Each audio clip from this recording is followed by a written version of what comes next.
History is written by the victors, but the truth survives in the shadows. Have you ever wondered why some names echo like curses in history while others are exalted as saints?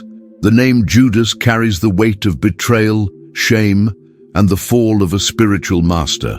But really, what if I told you there's something they never told you? What if what we call betrayal was in fact a hidden code, a silent pact, a necessary act? The truth has many veils, and today, perhaps, one of them begins to fall before your eyes. Imagine for a moment that everything you've learned about loyalty, guilt, and redemption is distorted by human, political, institutional lenses. That the most vilified figure in the Christian narrative might hold within them the spark of knowledge deliberately erased. Judas, the traitor, or Judas, the initiated? You're about to enter a territory where history, spirituality, and mystery intertwine.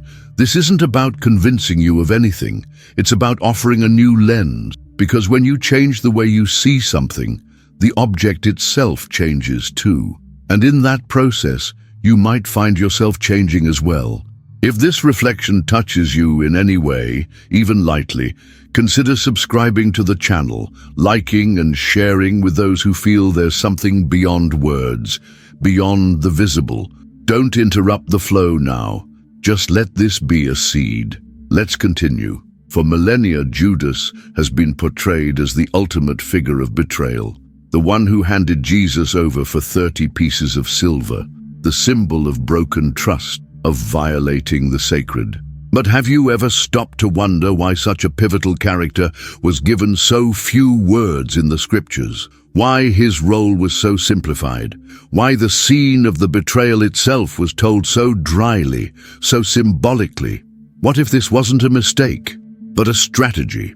In ancient esoteric circles, there's a profound idea: the highest spiritual truth must be protected with layers of meaning. What lies on the surface isn't for ordinary eyes. Judas's betrayal may have been a veil, a necessary veil to protect a message that only initiated eyes could see, like the myth of Prometheus, who stole fire from the gods to give to humanity and was punished for it. Perhaps Judas carried a necessary burden for the rise of a greater purpose. Have you ever felt misunderstood, as if your intentions were pure, but the world only saw your actions through the distorted lens of judgment? Could Judas have experienced something similar? Did he know what he was doing and still accept being hated for generations? This question unsettles because it pulls us out of the comfortable narrative of good versus evil. It invites us to understand the sacred not as something static, but as a paradoxical dance of forces. And Judas may have danced that dance with full awareness. The apocryphal Gospel of Judas, discovered in Nag Hammadi and rejected by religious institutions, presents a radically different version. In it, Jesus and Judas have a profound conversation where the Master reveals to Judas that he will be the only one to understand the true purpose of the divine incarnation, and that his betrayal would be necessary to free the spirit from the body, a sacrifice within a sacrifice. Isn't it curious that this text was silenced for centuries? In Hermetic philosophy, we find the idea that everything has two sides. Light and shadow are part of the same spectrum. If Jesus represents the light of consciousness, could Judas have represented the necessary darkness for that light to shine? In Kabbalah, we encounter the notion of Tzimtzum, divine retraction, a self-emptying of the Creator so the world could exist, a kind of primordial sacrifice. By handing over the Master's body, Judas may have participated in this cosmic movement. The act of betrayal, in this case, would be a symbolic retraction, a sacred movement that precedes revelation. Have you ever thought that the greatest pains in your life also carried hidden wisdom, that some losses were in fact openings? Judas might represent this, the wound that becomes a portal. The idea that the traitor was also a liberator is unsettling. It shatters dogmas, but it also frees. It liberates our consciousness from the moral binary that traps us in shallow judgments. From this perspective, Judas is the cruelest and truest mirror of the human condition. We are light and shadow at once. We are the hero and the traitor. And when we reconcile with this, something within us expands. Have you ever had to make a decision that you knew would make you seem wrong, but deep down was necessary? Have you been misunderstood for following your soul's call? Perhaps Judas wasn't weak. Perhaps he was strong enough to bear being hated by the world, just to fulfill a spiritual pact far greater than himself. This changes everything. Judas's figure has always been the necessary contrast for Jesus to shine as the ultimate symbol of redemption. But what few realize is that, in various spiritual traditions, the shadow isn't the enemy of the light. It's an essential part of its manifestation. In Taoism, yin and yang intertwine to form the whole. Without darkness, light wouldn't be perceived. Without silence, sound would have no impact. Without the supposed betrayal, there would be no crucifixion, no resurrection, no myth. What if the true hidden code in Judas's story isn't guilt but sacrifice, not error but purpose?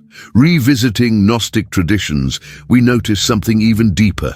They didn't see Judas as an enemy, but as someone who held a revelation few could comprehend. In Gnostic circles, he was the bearer of the final secret, the one who knew the spirit needed to be freed from the prison of the body, and that the act of handing over was a liberation, not a condemnation. The institutional church rejected these texts, like the Gospel of Judas, and with them, another perspective was erased. The question that echoes then is why? What threat did this view pose? Was the problem the idea of a Jesus who consciously asks Judas to play the darkest role in history? Because if it's true that everything was agreed upon, then the narrative of sin and guilt crumbles, and with it, the power of control sustained by fear. Can you see how reinterpreting Judas can be a trigger for freedom? Perhaps behind his hated image lies the greatest symbol of detachment. Imagine the pain of knowing your spiritual mission is to be remembered as a villain, and still accepting it, not because he was weak, but because he was strong enough to bear the burden of misunderstanding. This leads us to reflect. How many times in life have you had to be misunderstood for following what your soul told you? How many times have you carried an emotional burden no one saw, but that was essential for others' growth? There's something deeply spiritual in the willingness to carry the weight of darkness so that light can flourish elsewhere. In Egyptian mythology, we find the figure of Seth, the brother who kills Osiris. He too is the traitor. But from this rupture, the cycle of death and rebirth begins, and Horus, the symbol of awakened consciousness, emerges. The death of the old is always necessary for the birth of the new. Judas may have been this biblical Seth, the rupture that precedes humanity's spiritual rebirth. Looking at Hindu mythology, we see something similar. Shiva, the destroyer, isn't evil. He destroys to purify, to make space for the new. Judas, in this archetype, carries the energy of sacred destruction. He is the catalyst for the great spiritual rite of passage that the crucifixion represents. And here, a key insight emerges. What you believe to be destruction in your life might be the start of an expansion. Could the losses you've experienced actually be portals to your true identity? Perhaps like Judas, you've also played roles that weren't understood. Maybe you've been the breaker of patterns, the cycle breaker, the one who faced pain to liberate the collective, but no one applauded. And that's okay, because on the soul's path, there isn't always an audience, but there is truth, and that's what guides you. The silence that fell over the apocryphal Gospels, over the other version of Judas, is the same silence that falls over the deepest parts of ourselves, the parts we feel but can't name, that we intuit but can't prove. It's in these silent spaces that the greatest spiritual secrets are revealed. Have you noticed how true spirituality doesn't shout? It whispers. It appears amidst the shadows, in the subtext, in silent gestures. Judas might be that subtext of history, something said without words, something only those who feel can understand. And perhaps the greatest hidden code is this: not all light comes to be worshipped. Some lights come to be destroyed, to pave the way, to activate. Judas activated a divine plan that perhaps only now, centuries later, we're beginning to decipher. In-depth psychology, Jung spoke of the shadow, the rejected, forgotten, feared part, but also the part that holds the greatest transformative power. Integrating the shadow is the true path to enlightenment. By carrying Christ's shadow, Judas allowed the light to emerge. What are you hiding in your shadow? What potential is being stifled because you're still afraid of being misunderstood? We're talking about courage here, a level of courage that transcends the ego, that surrenders to the necessary role even if it costs your own name. Isn't that what great initiates do? They don't seek to be understood, they seek to be faithful to the mission. Are you ready to stop seeking applause and start following the silent call of your soul? This is one of the greatest truths Judas can teach us. The spiritual mission doesn't always look beautiful, but it's always true.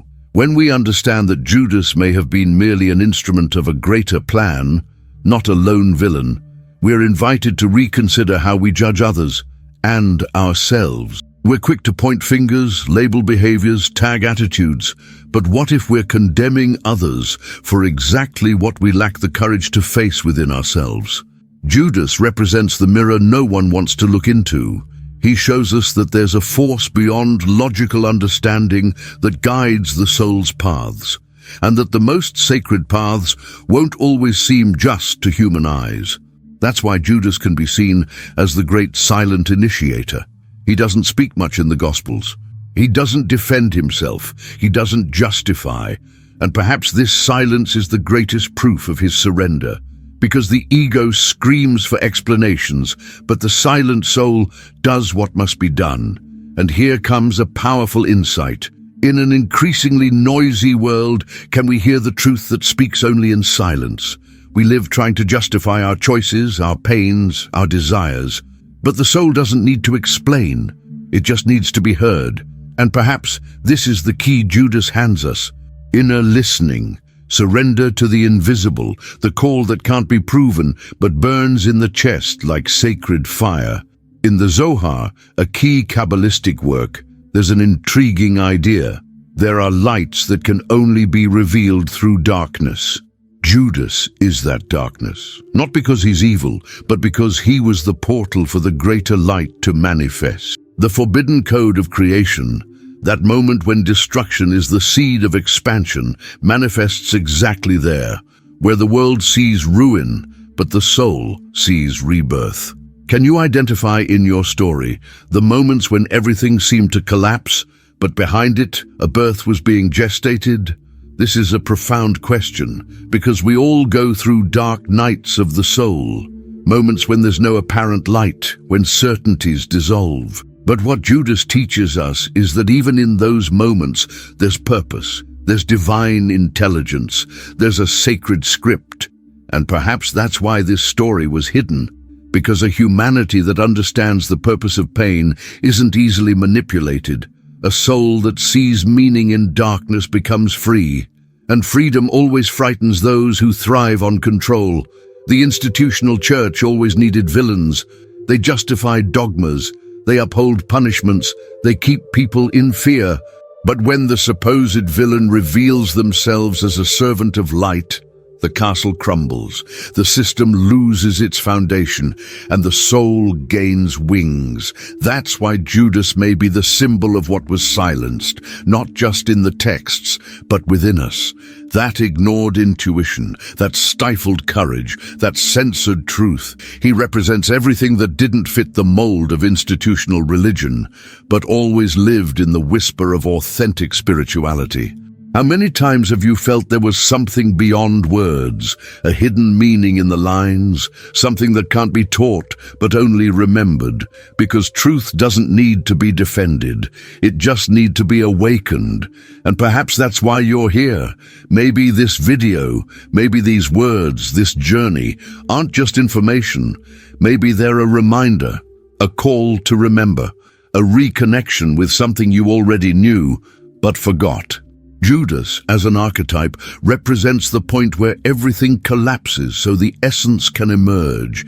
He is the moment of falling that precedes the rising, the desert crossing before a great spiritual journey, the seed that dies before sprouting into a tree. And now, a fundamental question: what within you still needs to die for that new thing to be born? This question isn't simple. It demands courage. It demands courage because sometimes we have to let go of versions of ourselves that served us for years. Masks, roles, fears, comfort zones. But Judas teaches us that true loyalty isn't to the past. It's to the inner truth. Deep down, we all have a bit of Judas in us. We've all, at some point, all made choices that seemed wrong in the world's eyes, but were necessary for our growth. We've all been misunderstood. We've all been shadow and light. And perhaps the great spiritual reconciliation isn't between you and God, but between you and your own inner shadow. Judas represents that reconciliation. The point where the love is so great it accepts being hated to fulfill a greater purpose. That's not betrayal, that's transcendence. And if you've transcended, made it this far, it's because something within you is ready to transcend. Transcendence doesn't happen on the stage of approval applause. It happens in the backstage of the soul, where silence reigns, where no one understands, where judgment is certain, but the purpose is greater. In that silence, Judas isn't a traitor. He's a portal, the point where the divine plan breaks through the human script and reveals the invisible. How many times have you been misunderstood for following your heart? How many times have you had to make choices no one understood, but you knew deep down were necessary? Judas invites us to honor those moments, to moments because moments where truth prevailed, because were courageously chosen because they were right.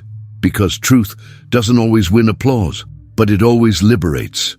And more, he reminds us, to live fully we must accept losing, to lose the image, the title, the security. The soul doesn't care about appearances, it craves authenticity. And perhaps that's why Judas's name still resonates so heavily just today, because it carries a secret code that can awaken the courage sleeping within us all. The courage to be true to our truth, even when everything pushes us otherwise to the contrary.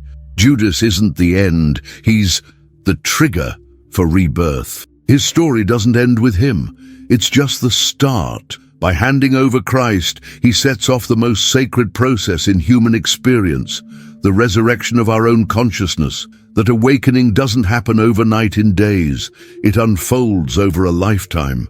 It begins when you choose to stop being a bystander and become the hero of your soul's story, when you stop echoing ready-made truths, and start digging for your own revelations, truths. And in this moment, I invite you to reflect. What truths have you accepted without questioning? What's been erased from your story to fit you into molds that were never yours? You didn't born to blindly obey. You came to remember. You came to remember who you are, what you carry, what vibrates within. And when that memory sparks, everything changes. Judas was erased because he threatens the system, because he shows even mistakes can be sacred, that even the fall can be light. That's revolutionary. In a world obsessed with perfection, he reminds us, the divine lives in the flaws that make us human. Judas's hidden message is a call to the deepest self-knowing, a summons to reconcile with everything you've tried to hide, because the shadow only wounds when denied, when embraced, it heals. And now, maybe you see, this isn't about a man. It's about you, your soul, your journey, your call, the part of you silenced, but now starting to awake. If this touched you somehow, comment below. My truth is sacred. Let's spread this phrase. Let's hack the algorithm and wake more minds. And of course, share with someone who needs this, and subscribe.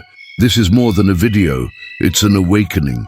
And in the end, remember, God doesn't want you to obey him. He wants you to remember you are part of him.